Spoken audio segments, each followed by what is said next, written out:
मोदी आल्यानंतर भारतातल्या सर्व निवडणुका एक निश्चित झालं की अँटी हिंदू होऊ शकत नाही. प्रो मुस्लिम झालं तरी चालतं, पण अँटी हिंदू तुम्ही होऊ शकत नाही. 1250 रुपये खात्यात येणं आणि दुसऱ्या पक्षाने 1500 रुपयाचं आश्वासन देणं याच्यात लोक फरक करतात. हे जे छोटे पक्ष आहेत ते जर का कमी होत असतील तर फार चांगलं आहे, जसं BRSचं झालं. काँग्रेस अनेक मिथ्स मध्ये अडकलेले. त्यातलं एक मिथ कसं आहे की काही हो आम्ही एकदा सत्तेत येणारच, आम्हाला काही फार करायची गरज नाही. मोहब्बत की दुकान त्याची प्रवचनं करायची, करा ना, हरकत नाही. राजकारण हे राजकारण म्हणूनच खेळलं पाहिजे.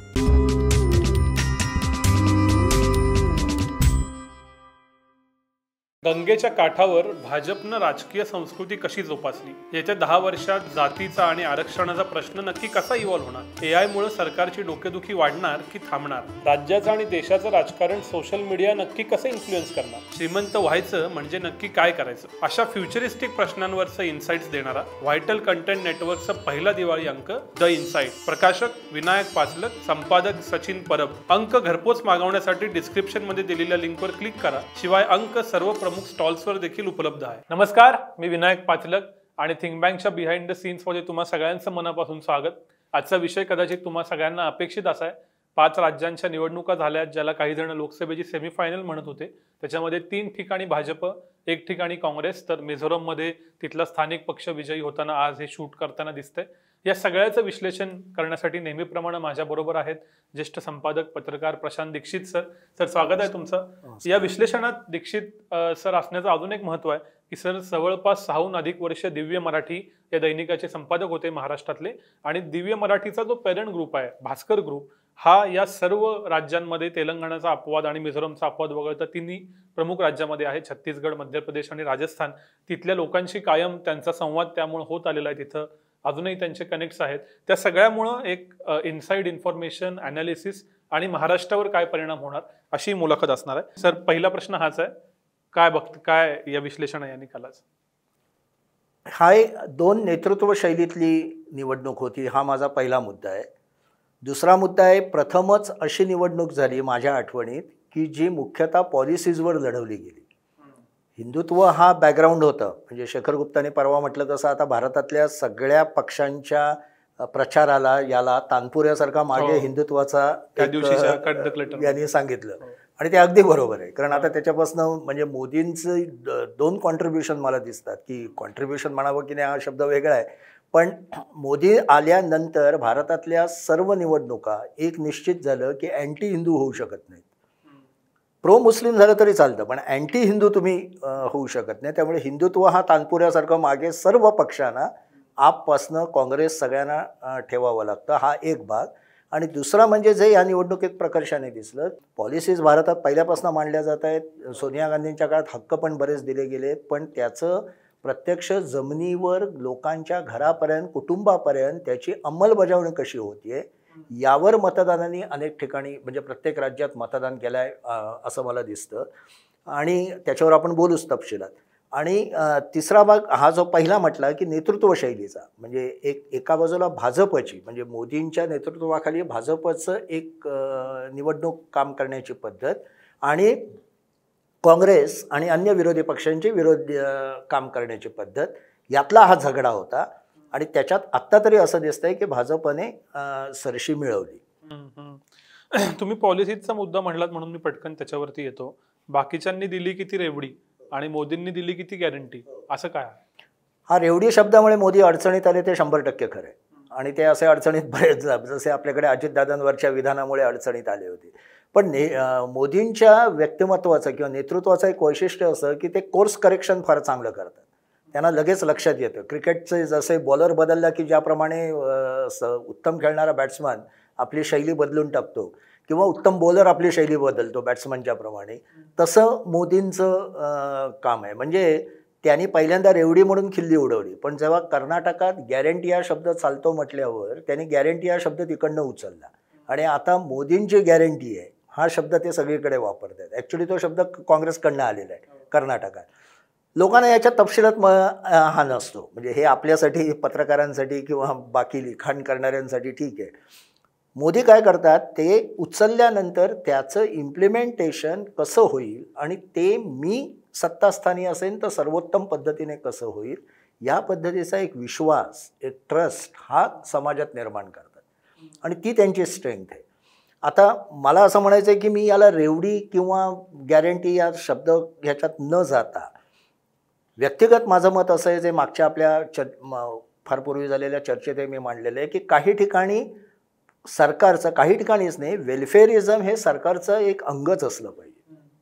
लोकांना आरोग्य, शिक्षण, पाणी, बेसिक सुविधा या संबंधात सरकारने मदत करणं, कशी करायची, थेट करायची, काय करायची, हे सगळा तपशिलाचा भाग आहे, पण ती करणं आवश्यक आहे. त्याच्यावर उत्तर फक्त म्हणजे सावधगिरी एवढीच बाळगली पाहिजे की त्याचा आपल्या अर्थव्यवस्थेवर किती परिणाम होतो आणि तिजोरी खाली करून कर्ज काढून हे केलं जात आहे का. तर ते होत नसेल तर वेलफेअरिझम किंवा ज्याला कल्याणकारी राजवट म्हणतात ती राबवणं, ती कार्यक्षमतेने राबवणं हे प्रत्येक सरकारचं कर्तव्यच आहे. किंबहुना सरकार त्यासाठीच आहे, हे आत्ताच नाही, राजासुद्धा त्यासाठीच होता आणि आत्ताचं सरकारसुद्धा त्यासाठीच आहे. हे काम 2014 नंतर काँग्रेसपेक्षा आम्ही अधिक सफाईने करू शकतो, कार्यक्षमतेने, सफाई म्हणण्यापेक्षा कार्यक्षमतेने करू शकतो, हे कुठेतरी मोदींनी दाखवून दिलं आहे. आणि त्याचा म्हणजे त्याचा फायदा किंवा थेट परिणाम मोदी म्हणा, शिवराजसिंग चौहान म्हणा किंवा भाजपची एकूण यंत्रणा म्हणा, यांनी ते मध्य प्रदेशात, आपण आता मध्य प्रदेशबद्दल बोलतोय म्हणून विशेषत्वाने दाखवल्यामुळे त्याला ते महत्त्वाचं आहे. ते एक माझ्या मते आपल्या लोकशाही निवडणूक प्रक्रियेतलं एक ट्रान्सफॉर्मेशन आहे, की वेगळ्या दिशेने ते चाललं आहे आणि त्याचं स्वागत केलं पाहिजे. म्हणजे जर का मतदार दोन समोरासमोर असलेल्या पक्षांच्या धोरणांचा आणि त्यातून मला काय मिळणार आहे याचा अभ्यास म्हणजे निदान ते डोक्यात ठेवून मतदान करत असतील, तर आपण जे नेहमी म्हणतो की ते इमोशनली करतात, त्यांना वाहवत नेलं जातं, त्यांचा बुद्धिभेद केला जातो, त्यांना भ्रमात टाकलं जातं, त्यापासनं दूर व्हायला ही सुरुवात झाली आहे की काय असं मला वाटतं. कदाचित खूप मोठा आशावाद लोकांना वाटेल, पण माझं पहिल्यापासून मत असं आहे, जो काय आपण अभ्यास करतो त्यातनं, की समाजात, देशात, लोकशाहीत कोणतेही बदल हे इन्क्रिमेंटल असतात, हळूहळू होत असतात, क्रांतिकारी नसतात. लोकशाहीमध्ये तो महत्त्वाचा भाग आहे.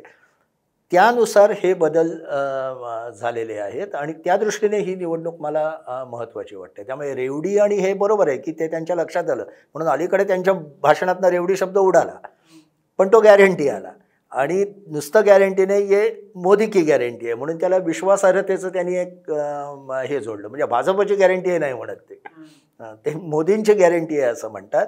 कारण त्यांना माहिती आहे की माझ्या म्हणजे त्यांच्या व्यक्तिमत्वावर जनतेचा एक विश्वास आहे की हा माणूस जे बोलेल ते करून दाखवतो, हा त्या टोकाला जातो, त्यासाठी जी काही मेहनत घ्यायला लागेल ती घेतो, त्यासाठी ज्या पद्धतीचे धोरणात्मक बदल करायला हवेत ते करतो.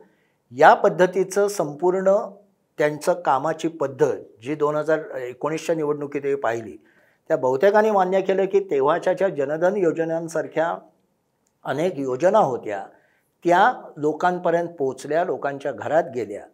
जसं लेक लाडली ही काय लाडली बहिणा योजना, 1250 रुपये खात्यात येणं आणि दुसऱ्या पक्षाने 1500 रुपयाचं आश्वासन देणं, याच्यात लोक फरक करतात. बरं, हा फरक का केला गेला? लोक आपलं सहज म्हणतात की एकतर अनेकांनी म्हणजे बुद्धिभेद कसा केला जातो, फॅक्च्युअल कसं सांगितलं जात नाही. ही योजना काही निवडणुकीच्या म्हणजे त्या काळात प्रचारात नाही आली, ही त्यांनी मागच्या वर्षात आणली म्हणजे जानेवारीनंतर. त्यामुळे ती चालू होती आणि त्यामुळे त्यांनी दर महिन्याला त्याप्रमाणे पैसे येत होते. हा एक भाग झाला. त्यामुळे इम्प्लिमेंटेशन होत आहे हे लोकांना, महिलांना कळत होतं, त्यांच्या खात्यात पैसे जमा होत होते.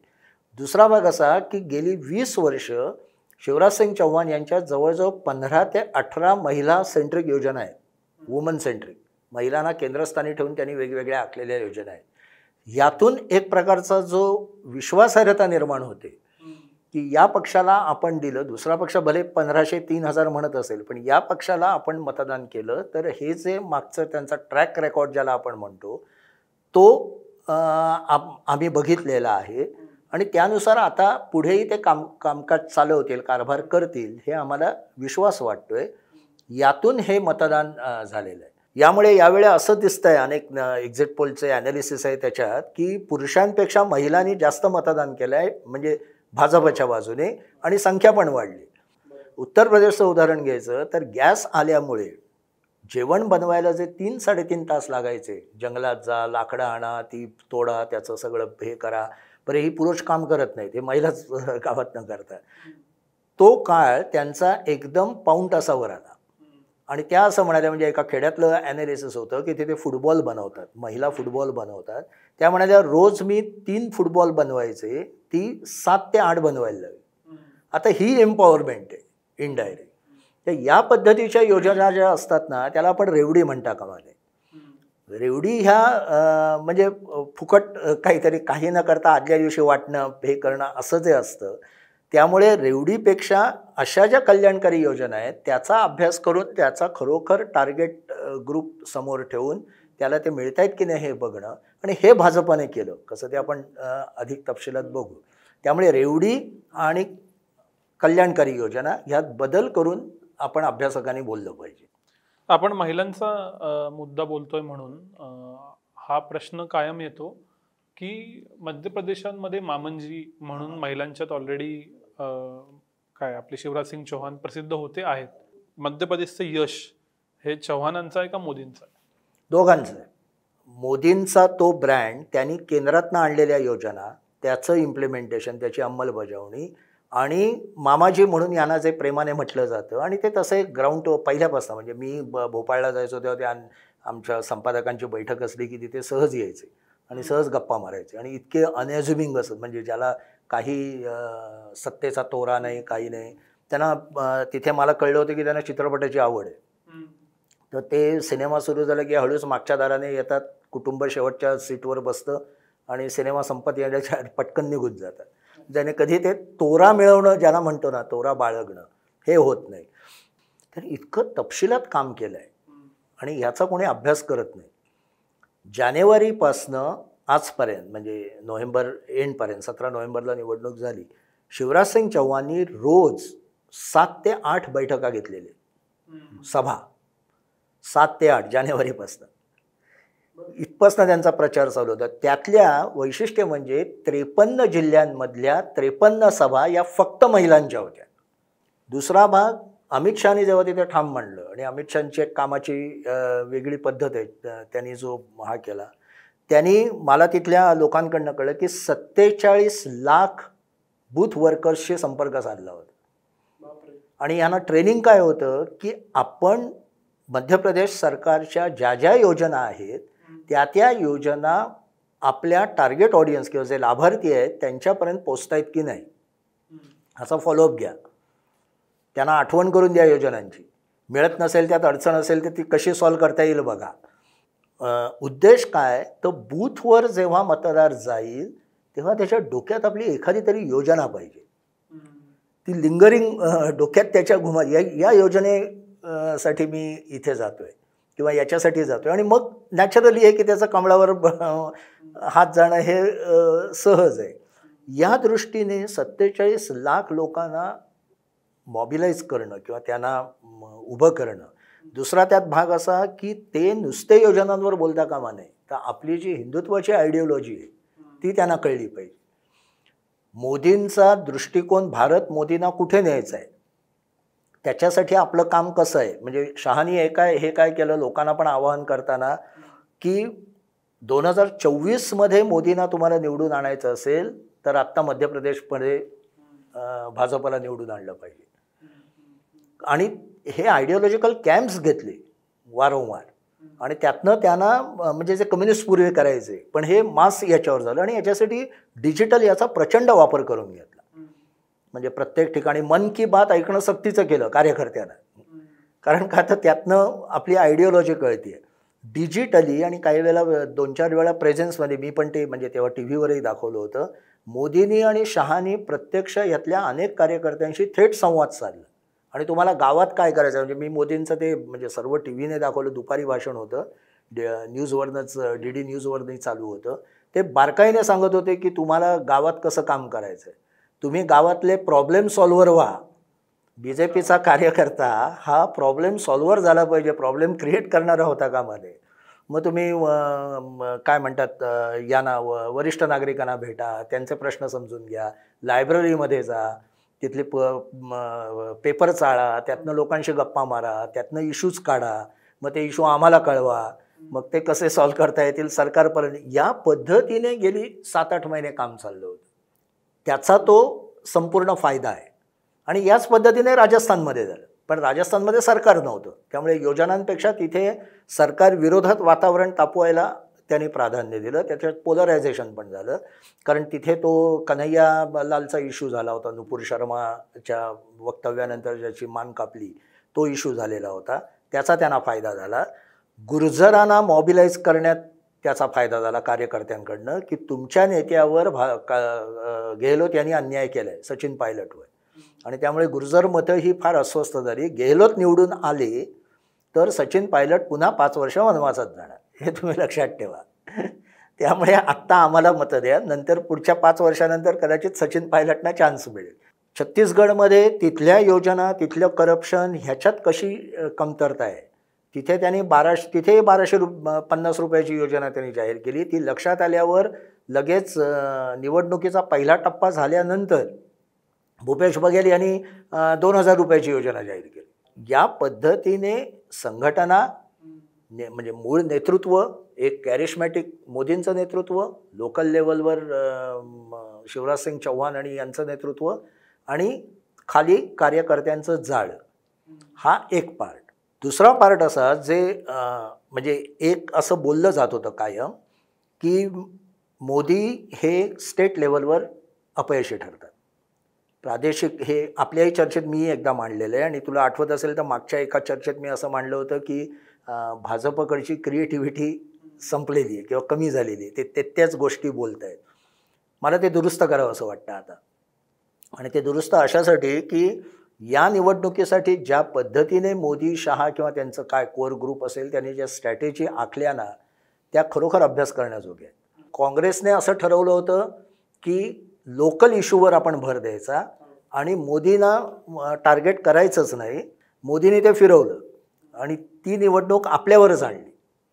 माझा चेहरा, माझ्यासाठी मतदान, आणि मग त्यानंतर माझे शिलेदार काय म्हणा बाकीचे लोक. दुसरं त्यांनी केलं की मुख्यमंत्रीपदाचा चेहरा दिला नाही. त्याच्यावरनं आधी बरंच गदारोळ झाला. लोक म्हणाले की हे काय चुकीचं आहे, उलट भाजप दरवेळेस चेहरा देतो. यावेळेस कारण मी मागे आपल्याच मुलाखतीत म्हटलं तसं 2014च्या निवडणुकीत त्यांची कॅम्पेनच होती की बिना कॅप्टन टीम खाई मार, अब के बार मोदी सरकार. काँग्रेसला UPAला कॅप्टनच नाही, त्यावेळी मोदींनी कॅप्टन दिला नाही. ते कसे बदलतात बघा. राजस्थान आणि याच्यात कॅप्टन दिला नाही, पण जवळजवळ प्रत्येक राज्यात 5 ते 6 असे चेहरे दिले की जे कॅप्टन होऊ शकतात. त्याचा काय फायदा झाला? लोकांना वाटलं त्यातनं भांडणं होती. त्याचा फायदा असा झाला की लोकल जे सगळे कार्यकर्ते आणि जनमत, सर्वसामान्य जनता, मतदार, त्यांनाही असं वाटलं की माझा माणूस मुख्यमंत्री होऊ शकतो. मला एक जो फरक दिसतो, तू अनेकदा सर्वे करतोस, तुला जास्त माहीत असेल, पण आज भारतातल्या लोकांमध्ये अशी एक मानसिकता आहे की माझा नेता जर का ताकदवान असेल तर माझ्या विभागाची डेव्हलपमेंट होऊ शकते, मला विकास हवा आहे. ही लोकांमध्ये एक मानसिकता आहे. म्हणजे अजितदादा जे म्हणाले त्याची चेष्टा झाली की सत्ता असल्याशिवाय विकास होत नाही. तर माझा नेता म्हणजे पूर्वी आयडिओलॉजिकली बघायचे, आता लोक म्हणतात तसं नको, हा वर जाणार असेल तर म्हणजे हे नगरसेवकापासून ते वरपर्यंत आहे. हे कॅश करून म्हणजे कैलास विजयवर्गीय आहे, तोमर आहेत, राजस्थानमध्ये ओम बिर्ला नव्हतं दिलं, पण ते दुसरे आहेत. हां, मी काल नावं काढली तर राजस्थानमध्ये 5 होते आणि मध्य प्रदेशात 6 जण होते. बरं, त्या सगळ्यांना ज्याच्यात वारंवार भाजप म्हणजे गेल्या 3 इलेक्शनमध्ये भाजप पराभूत झालं आहे, हे मतदारसंघ दिले. म्हणजे परफॉर्म पण करा, म्हणजे तुमची ताकद दाखवा, तुम्ही कसं मोबिलाइज करताय दाखवा. त्याच्यावर अनेकांनी नंतर इंटरप्रिटेशन करताना केलं की हे लोक आपापल्या मतदारसंघातच मग्न राहिले, त्यामुळे त्यांना कोंडून ठेवलं आहे, हे जनमत त्यांच्या विरोधात चाललं आहे. तसं नव्हतं, ते मतदारसंघच त्यांच्या भाजपच्या विरोधात होते, ते कन्व्हर्ट केले ॲक्च्युली त्यांनी. त्यामुळे झालं असं की अनेक ठिकाणाहून जोराने कार्यकर्ते आणि जनता पण, आपले मतदार पण कामाला लागले की अरे हा आपला होऊ शकतो, आणि तो झाला तर आपल्या विभागाचा विकास झपाट्याने होईल. ही जी स्ट्रॅटेजी आहे म्हणजे या पद्धतीची जी स्ट्रॅटेजी खेळणं आहे, राजस्थानमध्ये तसंच केलं. एकूण यशवंत देशमुखांच्या सर्वेत होतं की वसुंधरांना पुढे केलं असतं तर दणदणीत विजय मिळाला असता, जास्त मिळाला असता. त्यांनी ते नाकारलं. त्यांनी सगळेच असे ठेवले. म्हणजे आता तर अश्विनी वैष्णवसारख्यांचं नाव चाललं आहे, जे टेक्नोक्रॅट आहेत बेसिकली. तर हे जे संघटनेत रुजून त्यानुसार काम करणं जे आहे ना, आणि स्ट्रॅटेजिकली करणं, त्यामुळे योजना, इम्प्लिमेंटेशन, संघटना, मॉबिलायझेशन आणि ते सगळं आयडिओलॉजिकल बेस, इथे भाजपाने बाजी मारली असं वाटतं. तुमच्या उत्तरातनं प्रश्न भरपूर आहेत, पण एक अगदी सहज सुचणारा प्रश्न असं विचारतो की समजा नरेंद्र मोदी कार्यकर्त्यांना काय सांगतायत ते DD न्यूजवर दिसतंय, इतकं ते पब्लिक आहे. आता काही इन्फॉर्मेशन ॲडव्हान्टेज 10 वर्षानं भाजपकडे उरलेलं नाही. सगळ्या गोष्टी जी भाजप करू शकते ते करायची संधी काँग्रेसकडे होती. विशेषतः 2 राज्यात सरकार होती, म्हणजे केंद्राला उत्तर म्हणून राज्याकडनं पैसे दिले जात होते, राजस्थान आणि छत्तीसगड. अशा वेळेला काँग्रेस हे का करू शकत नाही? हा प्रश्न मलाही पडला होता आणि चर्चा होत होती, विचार करत होतो. त्याच्यात एक साधं सोपं सरळ उत्तर असं आहे की मी आत्ता या बैठकीत आपल्या चर्चेत सुद्धा अगदी डिटेल डिस्क्रिप्शन केलं की विराट कोहली कसा खेळतो. तरीसुद्धा तुला मला विराट कोहलीसारखं खेळता येणार नाही. व्हिगर अँड एनर्जी जी BJPकडे होती ती दुसरीकडे नव्हती.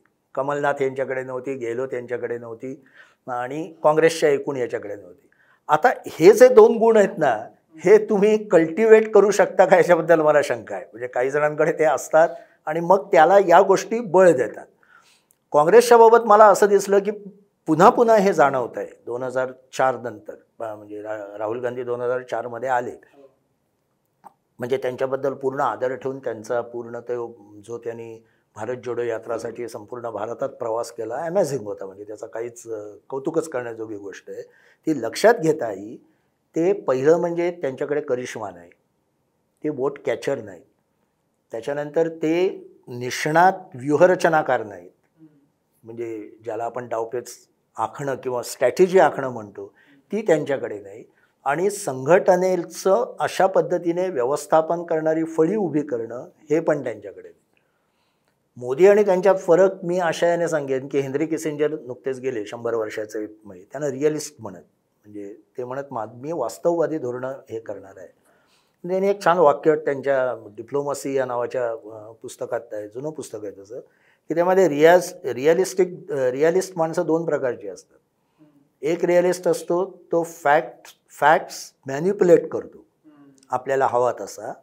दुसरा रिअलिस्ट असतो तो फॅक्ट्स क्रिएट करतो. मला वाटतं मोदींमध्ये हे दोन्ही गुण आहेत. या दृष्टीने मोदी रिअलिस्ट आहेत आणि त्या लेव्हलवर काँग्रेसचं नेतृत्व, राहुल गांधींचं नेतृत्व हे फेल होतं, अपयशी ठरतं. त्याचं एक कारण म्हणजे जसं यांनी त्या राहुल वर्मा जे CSDS आहेत त्यांनी एक चांगलं सांगितलं होतं की काँग्रेस अनेक मिथ्समध्ये अडकलेले, मिथक. त्यातलं एक मिथक असं आहे की काही हो, आम्ही एकदा सत्तेत येणारच आहोत, आम्हाला काही फार करायची गरज नाही आहे. आणि भारतावर सत्ता राबवणं, भारताची किंवा राज्यकारभार करणं हा दैवदत्त आम्हाला अधिकार मिळालेला आहे. त्यामुळे मोदींचे 10 वर्षमध्ये वाजपेयींची हे ॲबरेशन आहे, हे अधनमधनं आलेल्या गोष्टी आहेत, ते काय खरं नव्हे. यामुळे होतं काय की या पद्धतीची जी मी मांडणी म्हटलं किंवा या पद्धतीचं जे संघटन बळ करणं हे जे आहे ना, हे त्यांच्याकडे होतच नाही.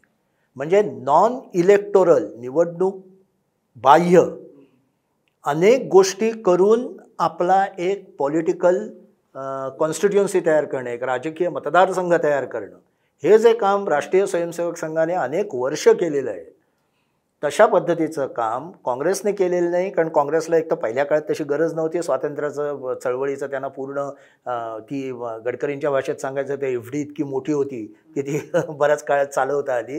पण नंतर जे करायला हवं होतं 90 नंतर ते काही त्यांना जमलं नाही. संघाच्या संघटना बांधणीचं जे एक तंत्र आहे, वेगवेगळ्या पातळ्यांवर वेगवेगळ्या क्षेत्रांमध्ये, म्हणजे छोट्या छोट्या, म्हणजे त्याचे जसे फायदे होतात जे ते याच्यात कारभारात करतात, म्हणजे निवडणुकीच्या नियोजनात, की अगदी 5-6 हजार मतांचा जातसमूह असेल तरी त्याला एंगेज करून घ्यायचं आणि त्याला कुठेतरी लाभार्थींमध्ये आणायचं आणि त्याचं मत आपल्याकडे वळवायचं, किंवा या छोट्या छोट्या पक्षांना आपल्याबरोबर घ्यायचं, त्यांची एक मोड बांधायची, जे उत्तर प्रदेशात त्यांनी मोठ्या प्रमाणात केलं. ही जी संघटना बांधण्याची एक वर्षानुवर्ष आलेली पद्धत आहे. म्हणजे कालही मोदींच्या भाषणात होतं की आफ्टर ऑल मी तर संघटनेचाच माणूस आहे, त्यामुळे मी तसाच विचार करणार. तर हे जे बिंबवणं किंवा हे जे गिरवणं आहे ना परत परत परत वेगवेगळ्या पद्धतीने, ते काँग्रेसने केलं. काँग्रेसला पहिल्यांदा ते करायची गरज वाटली नाही आणि पुढच्या पिढीला ते करण्यासाठी जी एक जी बैठक मारून काम करण्याची चिकाटी लागते, ती जी वृत्ती लागते, जनमानसाबरोबर राहण्याचं, त्यांचं समजून घेण्याचं, त्याच्यासाठी लोकांमध्ये मिसळण्याचं एक जे वेगळं तंत्र लागतं, त्याच्यासाठी जो प्रचंड पेशन्स लागतो, तो सगळा गेला. 19 किंवा 18 आपण बघायला लागलो तर सोशल मीडियावर काँग्रेसचा प्रेझेन्स वाढायला लागला. आता तर तो खूप बऱ्यापैकी म्हणजे तोडीस तोड म्हणावं असं आहे आणि काही ठिकाणी तर ते जास्त करतात. त्यामुळे लोकांची मतं बदलू शकतात, पण कधी बदलतील त्याला जी जोड खाली संघटनेची आणि याची लागते. म्हणजे जे मी मध्य प्रदेशात ऐकलं तिथल्या संपादकांकडनं की घराघरात जाऊन विचारलं कार्यकर्त्यांनी, ही योजना तुम्हाला कळली का, ही योजनेचं तुम्हाला फळ मिळालं का. हा जो भाग आहे हे करणारे पुढे लागतात ना, स्थानिक नेतृत्व तसं लागतं. ते फक्त पत्रकार परिषदा घेणारं नाही असं चालत नाही. हा बदल जोपर्यंत पक्षात काँग्रेसमध्ये होत नाही, म्हणजे थोडक्यात म्हणजे स्वातंत्र्यपूर्व काळात जशी काँग्रेस होती, जी महात्मा गांधी किंवा लोकमान्य टिळकांपासून जी होती की कार्यकर्ता महत्त्वाचा आणि त्याने ते करायचं. म्हणजे महात्मा गांधींच्या तर काँग्रेस कार्यकर्ता होण्याच्या ज्या कसोट्या होत्या त्या कोणालाच झेपणार, म्हणजे नेहरूंना झेपले नव्हते. नेहरूच म्हणाले होते, ते म्हणाले होते 4 आण्याचं सदस्यत्व नको आहे मला, तेव्हा 4 आणे हे होतं. तर त्याने रोज अमुक अमुक वार सूत कातलं पाहिजे, त्याने अमुक अमुक हरिजनांकडे जाऊन कामं केली पाहिजेत. हे क्रायटेरिया पूर्ण करत असतील तर तो येऊन दे. हे काही शक्य नव्हतं, पण त्याच्यामागे जी दृष्टी होती ती महत्त्वाची. तशी काँग्रेस पुढे किंवा पुढे त्यांचं जे म्हणणं होतं की हा लोकसेवक संघ म्हणून असावा आणि अशा कार्यकर्त्यांचा असावा, त्याच्यामागे दृष्टी फार दूरदृष्टी होती, फारच लोकशाहीसाठी आवश्यक होती. ते नेमकं गांधींचे टीकाकार म्हणून ओळखले जातात त्या संघाने केलं त्यांच्या पातळीवर आणि काँग्रेस मात्र त्यापासून दूर राहिली. म्हणजे गांधींची धोरणं उचलून इम्प्लिमेंटेशन विचाराची नाही, इम्प्लिमेंटेशनची जी त्यांची दृष्टी होती ती कुठेतरी संघाने केली आणि तिथे काँग्रेस कमी पडते. ते त्यांना कळतं, ते लक्षात येत नाही असं नाही. पण हे तुम्हाला म्हणजे तुम्ही आज हे सगळं एक्सप्लेन करून कमलनाथना सांगू शकत नाही उद्यापासून असे वागा. याच्यासाठी सचिन पायलट कदाचित पुढच्या इलेक्शनपर्यंत ते करू शकतील, किंवा आता तो रवंत रेड्डी आलेले, ते ABVPतनंच आलेले आहेत, ते मूळ अखिल भारतीय विद्यार्थी परिषदेचे आहेत. तर तिकडनं त्यांना कदाचित ग्रूम करता येईल, पण असं ग्रूमिंग तुम्ही केलंच नाही. ज्योतिरादित्य शिंदे, हेमंत विश्व शर्मा अशासारख्यांना तुम्ही पक्षाबाहेर घालवलं, जे तुमचे ॲसेट झाले असते आणि ज्यांनी द्वेषाने किंवा तगडी लढत दिली असती, तो जोश त्यांच्यात आला असता. आणि इकडे सचिन पायलट. तर हे 3 जरी नेते असते तरी काँग्रेसने खूप बदल केला असता. त्यामुळे हा एक मॅनेजमेंट, एक सायकोलॉजिकल चेंज काँग्रेसमध्ये व्हायला. बरोबर. मला 2 विरोधाभासांकडे तुमचं लक्ष वेधायचं आहे. राज्याकडे यायच्या आधी आपण असं म्हणतो की इंडिया आघाडी स्थापन झालेली आहे, पण प्रत्यक्षात मात्र विशेषतः राजस्थानामध्ये इंडिया आघाडी वर्क होताना दिसली नाही. तिथल्या ज्या लोकल पार्टीज होत्या त्यांना बाजूला ठेवलं गेलं असं सगळ्या ॲनालिसिसमधून दिसते. दुसरा एक इंटरेस्टिंग डेटा आमच्या रिसर्च टीमनं काढला की राजस्थानमध्ये अशा 26 जागा आहेत की जिथं भाजपला 10,000हून कमी मतांनी विजय मिळाला आहे आणि त्या प्रत्येक ठिकाणी BSPची मतं आहेत. मायावती या सातत्यानं इंडिया आघाडीबरोबर न जाणं किंवा त्यांना न घेणं, असं हे जे प्रत्यक्षात इंडिया आघाडी आहे पण लढतंय मात्र काँग्रेस वेगवेगळ्या कारणांमुळं. त्याच्यामुळं घोळ झाला. हा पहिला विरोधाभास, इंडिया आघाडी विरुद्ध काँग्रेस. दुसरा विरोधाभास, एका बाजूला रेवंत रेड्डी, DK शिवकुमार उभे राहतात, पण त्याच काँग्रेसमधले सचिन पायलट, ज्योतिरादित्य शिंदे आणि हेमंत बिश्व शर्मा यांचे पंख कापले जातात. ह्याच्याकडे कसं बघायचं? पहिल्या प्रश्नाचं उत्तर इंडिया आघाडीचं. इंडिया आघाडी एक असं कालपासून विश्लेषण चाललंय की एकत्रित लढले असले, म्हणजे आज उद्धव ठाकरेंनी पण म्हणजे सामनामधनं हे आलंय की त्यांनी अन्य पक्षांनाही काँग्रेसने महत्त्व दिलं असतं तर काँग्रेसचं जास्त भलं झालं असतं. त्याच्याबद्दल थोडा मतभेद आहे, त्याच्यात अगदी तथ्य नाही असं नाही, पण थोडा मतभेद आहे. काँग्रेसची एक स्ट्रॅटेजी अशी होती की या 3 राज्यांपैकी किमान 2 राज्य आणि आपल्या हातात खणखणीत येतील कदाचित राजस्थान पण वाचलं तर 3 राज्य येतील. त्याच्यानंतर इंडिया आघाडीत आपलं वजन वाढेल आणि आपण त्याचे शीर्षस्थानी नेतृत्व करू. आपण म्हणजे शेवटी हे नव्हेतच राहुल गांधीच, म्हणजे जरी हे असले आपले खरगे असले तरी मूळ राहुल गांधीच. आता ते काही होणार नाही आहे. पण इंडिया आघाडीतल्या किती पक्षांचं इथे स्थान होतं या राज्यांमध्ये, तर ते नव्हतंच. समाजवादी पार्टीचं काही ठिकाणी होतं, BSP इंडिया आघाडीत नव्हतीच, हे आपण लक्षात घेतलं पाहिजे. त्यामुळे तो विषय बाजूला ठेवा. बाकी पक्षांपैकी समाजवादी पार्टीचे उत्तर म्हणजे ग्वाल्हेर चंबळ भागातले काही जे उत्तर प्रदेशला लागून आहेत तेवढं सोडलं तर बाकी ठिकाणी इंडिया आघाडीतल्या पक्षांचं स्थानच नव्हतं. म्हणजे एक फोटो ऑप्शन म्हणून एक दाखवायला हे करता आलं असतं. म्हणजे काँग्रेसबरोबर सगळ्या ठिकाणी स्टेजवर जा, सगळ्या ठिकाणी बोला, हे करता आलं असतं. माझा काउंटर प्रश्न असा आहे इंडिया आघाडीतल्या सगळ्या नेत्यांना जे आता काँग्रेसला कान टोचतायत हे करून, तुम्हाला जायला कोणी थांबवलं होतं? तुम्ही जाऊन प्रचार करायचा होता ना काँग्रेसच्या उमेदवारांचा, आघाडीचा म्हणून. तुम्ही केलात का? का केलात नाही? कारण तुम्हाला माहिती आहे तिथे रेझोनन्स नव्हता, तुम्हाला मानणारे नव्हते लोक.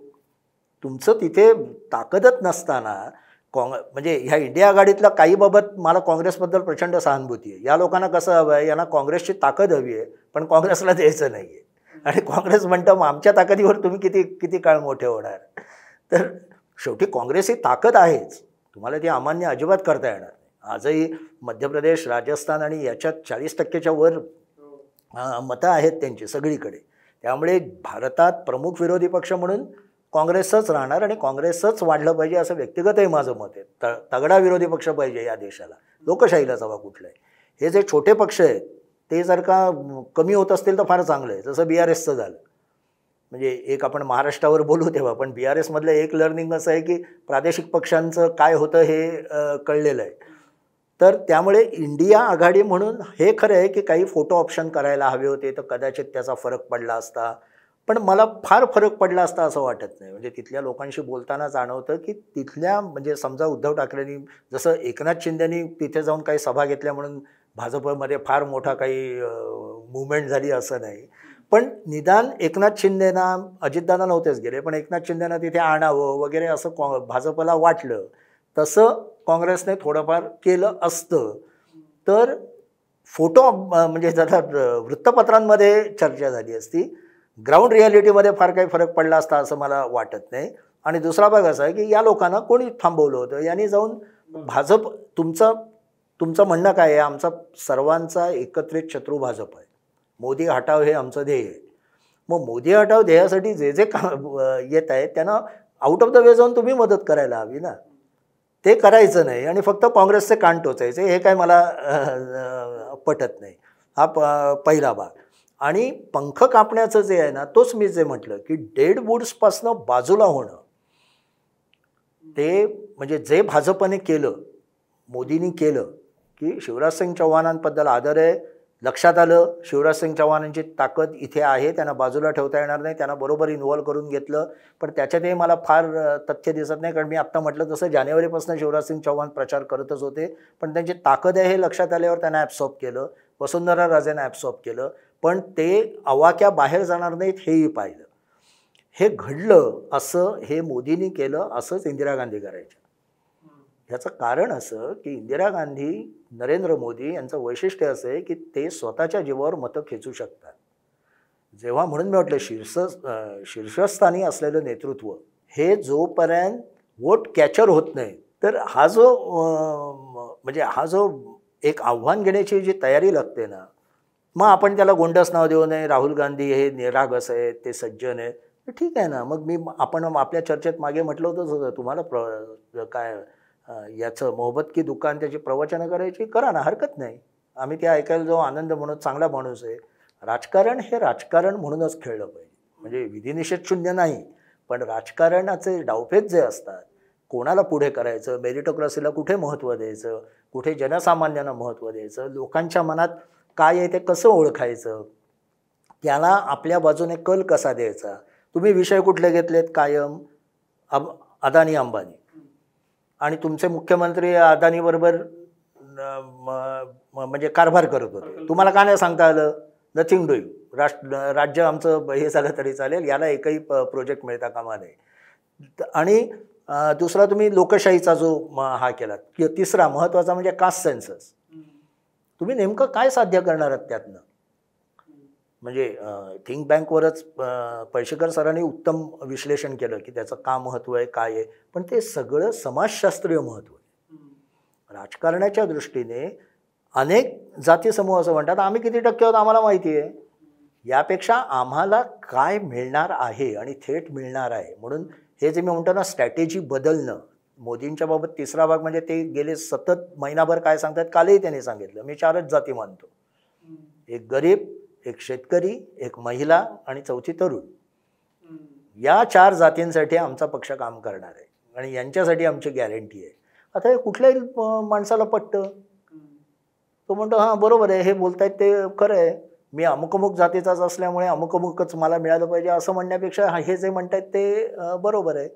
किंवा आता त्याच्यावर टीका जी झाली, आपल्याकडचे काही विद्वान संपादक बोलतात त्याच्यावर की 80 कोटी गरिबांना तुम्ही धान्य कसं काय देता, जर का तुम्ही प्रगत देश होणार असं म्हणता, भारत ही महासत्ता होणार म्हणता, मग 80 कोटी लोकांना धान्य फुकट द्यायची वेळ तुमच्यावर काय यावी. हा इतका वेडगळ युक्तिवाद आहे. जगातल्या सर्व प्रगत देशांमध्ये वेलफेअरिझम चालूच असतो. ही आणि मुळात ती कोविडमध्ये चांगली योजना यासाठी आली की आम्ही तुम्हाला थेट पैसे देण्याऐवजी तुमचं घर चालवू, मग तुम्ही बाकी तुमचे पैसे अन्य गोष्टींसाठी वापरा. ही फार शहाणपणाची योजना होती. चिदंबरमपासून सगळे सांगत होते, आपल्याकडचे स्थानिक अर्थतज्ञ सांगत होते की नोटा छापा, नोटा छापून उलट आज युरोपातल्या अनेक देशांची आणि अमेरिकेची जी स्थिती झाली आहे ती आपली झाली असती. तर ही योजना चालू ठेवणं याच्यात काही फार गैर आहे असं नाही, पण तुम्हाला जेव्हा तुम्ही अशा पद्धतीनेच टीका करता तेव्हा मोदींना ते कॅश करता येतं. आणि हे जे मगाशी तुझ्या कमिंग टू दॅट म्हणजे ओरिजिनल तुझ्या त्या प्रश्नावर की असे स्थानिक नेते वाढवणं, त्यांच्या पाठीवर थाप मारून त्यांना कामासाठी उद्योग करणं आणि त्यांना मोकळेपणे त्याचं स्वातंत्र्य देणं, ते आपल्या नेतृत्वाला धोका आहे असं न समजणं, याच्यात नेतृत्वाचं जे कौशल्य असतं ते अजून मला वाटतं राहुल गांधी किंवा यांना शिकायचं आहे. त्याच्यातही मला असं वाटतं काँग्रेस अहमद पटेल गेल्यापासनं ज्याला एक सोशल आणि पॉलिटिकल सेन्स आहे उत्तम आणि जो उत्कृष्ट स्ट्रॅटेजिस्ट आहे असा माणूस गांधी घराण्याकडे राहिलेला आहे. अहमद पटेलांचं ते काम मोठं होतं, आधी जे RK धवनांचं होतं म्हणजे इंदिरा गांधींच्या वेळी, आणि नंतर सोनिया गांधींच्या वेळी अहमद पटेलने केलं. ते अजून तरी वेणुगोपाल वगैरे या लोकांमध्ये ते दिसत नाही, किंवा जयराम रमेश म्हणा, वेणुगोपाल म्हणा, यांच्यात ते दिसत नाही आहे. त्यामुळे पंख काटण्याचं खरं काम हे गांधी घराण्याभोवती जे कोटरी ज्याला आपण म्हणतो त्यांच्याकडनं अधिक होतं, आणि त्यांना ताब्यात ठेवणं हे सोनिया आणि राहुल गांधींना जमत नाही असं माझं ऑब्झर्वेशन आहे.